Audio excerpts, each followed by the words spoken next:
Alright everyone, so that's my video number 2, and I probably will focus more on my art and other things in the future, but I just really want to put it out there. So I have been carnivore since I think the end of 2020. Carnivore ketovorish carnivorish kind of person, and I was pretty serious about it to the point when I did lion diet a few times, high fat lion diet, um, when I did Elizabeth Bright protocol with high fat. Then I did high protein because I was feeling that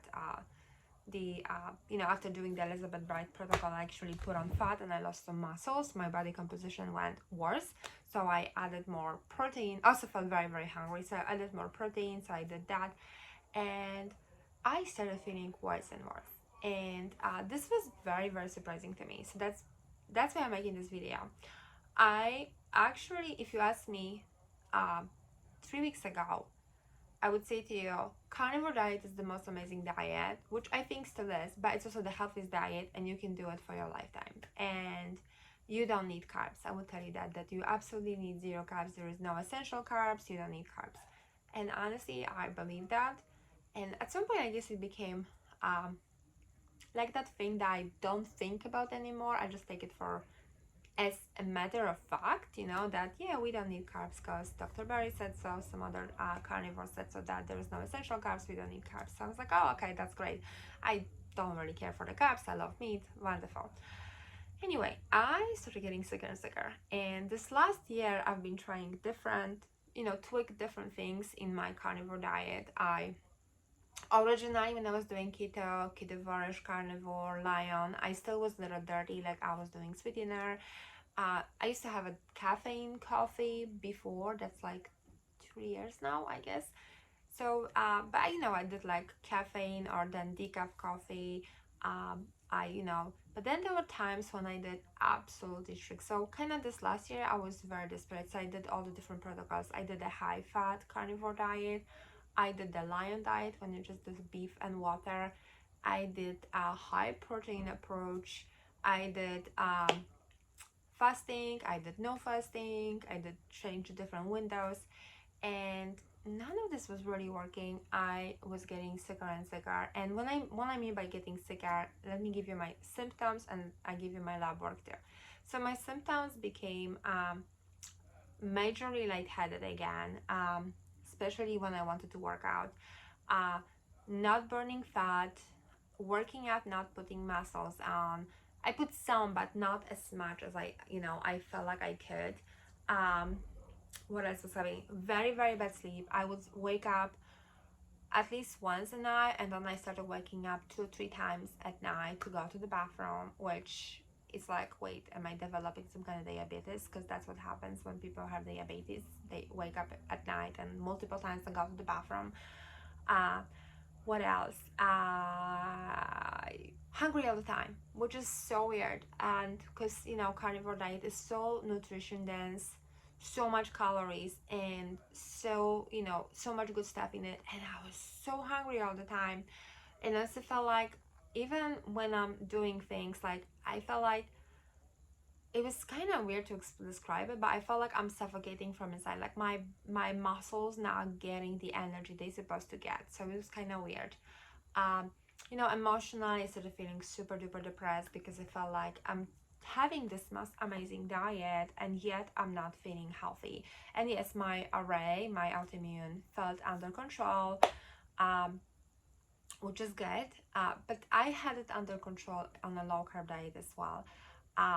So it's been just like not giving me the reward I felt I should have. So yes, like I'm not getting flare-ups, but I don't feel energy. I have a brain fog. I feel weak. I just feel like something is wrong with me. And um, what's funny is that some of the days when I started feeling like really bad, in the last month and a half, I actually tried to have a little bit of carb because I felt like I am so weak that I could not. I don't know. I was thinking like maybe my body cannot process the uh, protein properly or something, or the fat properly, and maybe I'm not getting enough fat. Like I'm like something, and I was like, maybe I have to boost something, so I would just give myself a little bit of carb. Like when I work on a chicken run, building the chicken run, I had some blueberries that day because I was going so lightheaded, so I had to have some blueberries to actually overcome being lightheaded. So I kind of started feeling like my body actually needs some carbs, but I could not understand why. So then I would stop again and like, no, I'm going back strict carnivore because carbs are so bad, you don't really need them. And you know, maybe I just felt better because it gave me the dopamine thing, and maybe that's all it's there. And also I had so then I ended up being in the hospital with my kidney infection, completely unrelated. That's just something that happened. And I got some of my test results, and my EKG was very irregular. My fasting glucose was super high, and I could not understand why. But okay, you're sick, so there can be some kind of inflammation going on. Of course, you have infection, so you know, higher blood cells, you know, all of that, higher white blood cells, all of that can, you know, maybe give you higher blood sugar and everything. So after I seen my doctor after my kidney infection, we decided to wait until I'm done with all the antibiotics and everything, and run the blood work to check what is going on. And I gotta tell you, I kind of felt that the blood work will be what it is, because I actually stumbled at Dr. Cywes video when he talks about insulin suppression, which I did not understand. How can you have it really first? But the symptoms he was describing, I felt like I was having it, which was so bizarre to me. And when I went to get the blood work done, I was hoping I was wrong, because I just like, no, this cannot be true. But here it is, it's true. So my blood work fits everything that Dr. Cywes talks about insulin suppression. The only thing I could not understand is because I still feel like I'm not that lean mass. I'm supposed to be way leaner mass to actually have that. But I guess because I lost so much weight before, because I lost about 75 pounds in years before, and so maybe this is the leanest my body ever been. So maybe that's, you know, maybe this way I would qualify. But anyway, my fasting insulin is in low threes. My fasting blood sugar is over 100, and my HbA1c is high, and it's way higher than when I used to be on a low carb diet. It was in 4s. Now it's 5.7. When I originally started keto, it was also in like 4s. So this is like raised from me not having carbs. This is out of me basically swinging the other way, and developing insulin suppression kind of syndrome, which is very bizarre to me. But you know, it's funny because I noticed that I started doing keto mojo for a while and just testing, because I knew this has to have something to do with my blood sugar after watching some of this video. And I saw that my blood sugar, like even when I eat something, it wasn't really spiking high, but it was just hovering, like kind of flatlining around hundreds, like 98 to like 100, maybe 10, like in this zone. But then during night, when I would go to sleep, it would go down to like 65, 70, and I had those huge spikes. And so the whole night, so every time when it just went down and spiked, I actually would wake up. And I now I know why this was happening, because I actually got the Lingo, the blood constant blood glucose monitoring device. And the first, I have to tell you, first sensor I got was bad. Like it wasn't, like when I was testing this with Keto Merger, it was so complete different reading. This one is fine, this one and Keto Merger are almost the same. Like this one is a little tiny lower, but it registers all the I guess the tendency, the trend of my blood glucose. So anyway, I after consulting my doctor, we went over all my blood work. Oh, what also was interesting, my BUN was high, my creatinine was high, and the ratio was high. So they weren't, by itself, they weren't so high. They were still high norm, but the ratio was bad, and it looked like I was definitely having too much protein. So the high protein carnivore diet, that's the last one I was doing just before I got my kidney infection, was not working for me either. So the high fat wasn't working, high protein wasn't working, fasting wasn't working. I mean, everything was working until it stopped working. And now I know what's happening because I started doing what Dr. Cywes does recommend, which is to incorporate some carbs. And first I thought I'm just gonna do raw dairy to do just a little bit of the sugar. But when I drank raw milk, you know, the one that actually has sugar in it, my blood sugar didn't even spike enough to produce insulin still, which is crazy. So I noticed that I have to actually spike my blood sugar to around 120 so it starts coming down. Otherwise, it will just hover again. So I have a honey. I introduce honey into my diet. I introduce sweet potato into my diet.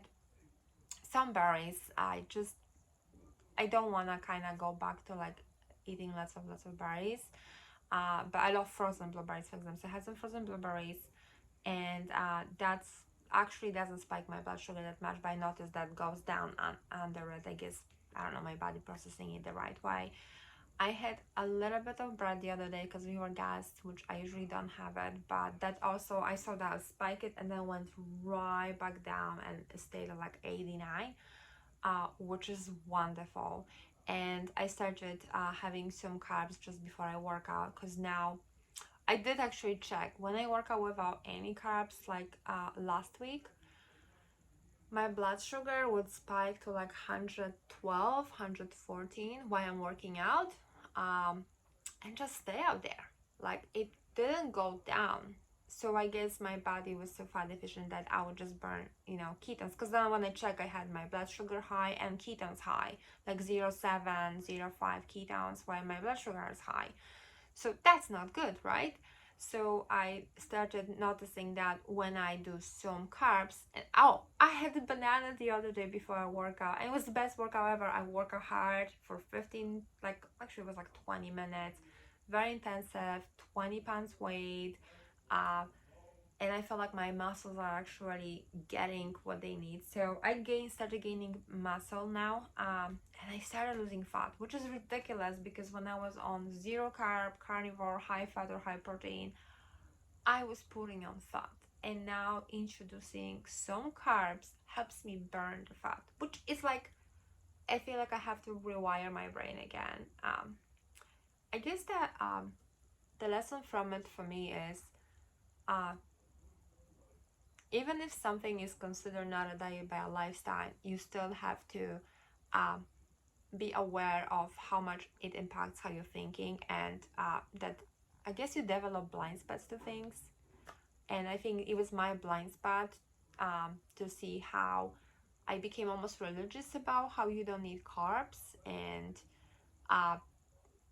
I can see it's almost religious because I'm still upset that you need carbs. Like I'm upset, but I can see it's working. So thank God that the reality is so strongly proving me that I actually need carbs to function well.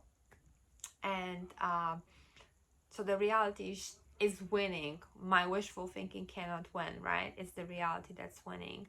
But that was my blind spot. The blind spot was that I actually started believing some of those things, and instead of being aware of how it really impacts me, I started just treating it like that's the way it's gonna work. Like, so everything, you know, when you have a hammer and there is a nail, everything, you know, and you're good at hammering stuff, everything becomes a nail. So I think that the carnivore and low carb or no carb diet became like this super awesome tool, and I just started using it on everything, and it stopped working and actually started hurting me. So instead of, like at the beginning, give me such a tremendous great benefits, it started doing, you know, the opposite to me, harm. So that's my warning and the experience. And I guess one more thing I would say, so I love Dr. Barry.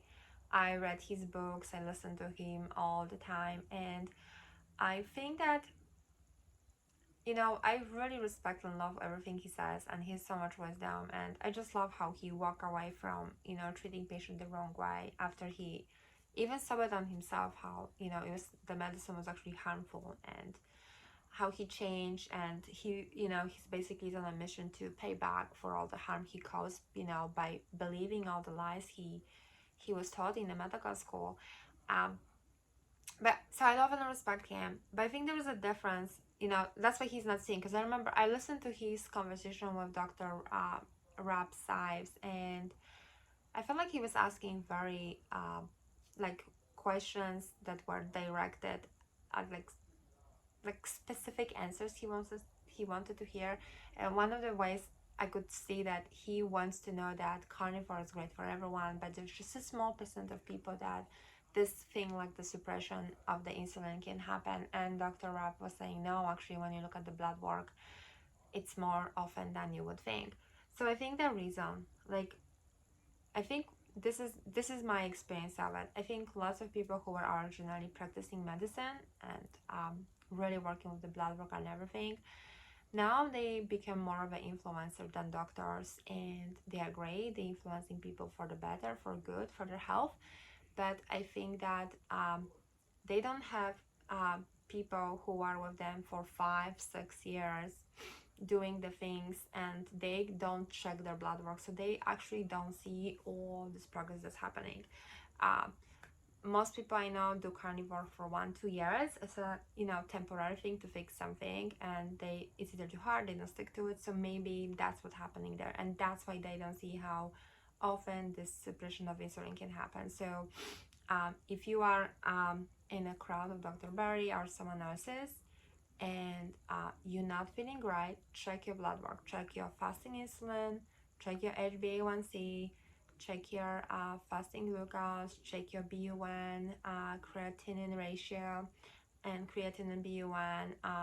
There's a couple other things that you can check. And if those numbers are off, actually talk to the doctor who can help you to figure it out, because maybe you actually are like me right now, and like all those other people who develop insulin suppression. Maybe you actually need carbs to start the insulin production. So maybe you, just like me, are too strict for too long and avoiding carbs for too long, and maybe now you need to actually feed that. Which, by the way, this is RM thing also happens with my hormones. And I'm not very happy that I did this to myself, but I think I starved my progesterone production by having no carbs. I just really subscribed myself to that camp, and that was also the blind spot, because I remember listening to some videos by, I think, Megan Ramos, when she was saying that women actually need carbs to produce hormones. But then I was like, no, Dr. Elizabeth says no. So here it is, you know, following those people on the internet, on the YouTube, giving you all those wonderful advices. You know, basically you end up like, isn't that good for you or bad for you? Good for you this way, bad for you this way. And then once you just start subscribing to one camp, then whatever you do, you will never drink milk, or whatever you do, you will always drink milk, you know, whatever people say, because you're just kind of like all full in. So I was really full in with carnivore diet, like really full in, and to the point when my husband was laugh at me, because I would like, I don't want to have carbs. He's like, just lettuce. I'm like, it's carbs. Like, I wouldn't even have lettuce because that's carbs. And that's how much I was in a zero carbs carnivore diet. Um, anyway, my lesson learned. I'm starting feeling better. This is now third week, I guess. 2 weeks is my blood work. By third week, since I started putting a little bit more carbs into my diet. Now I'm actually putting about 120 grams of carbs. Sometimes it's hard for me to, it's really funny, it's hard for me to hit that mark of more carbs. So I think I'm hovering mostly around like 70-80, but never below 50 grams. And this helps me, you know, this helps me really see you know, if I have a spike and if it goes down, because I won't actually have a spike, because the spike of the glucose in my blood will cause me to create insulin, and insulin was not just lowering it down, but pushes the blood into, you know, the blood sugar from my blood into my muscles, and protects my heart, which I find out that's why I was having weird EKG. I'm so blessed that God made me sick. I mean, God didn't make me sick, but God allowed me to get sick and end up in a hospital and see some of those numbers being off and then check it again, because who knows, maybe if I continue I would end up having a heart attack or something, because actually not producing lots of, not producing enough insulin is really bad for you on so many levels. So thank you, Lord Jesus, that I had that kidney function. Like, that was the best thing that could happen to me in the last few months. So anyway, doing better. Make sure you check with your doctors, check your lab work. Don't treat the carnivore, vegan, or whatever, or keto as a religion, or like all in or nothing lifestyle, because you are way more complex, and I've learned my lessons. Have a good one. Thank you.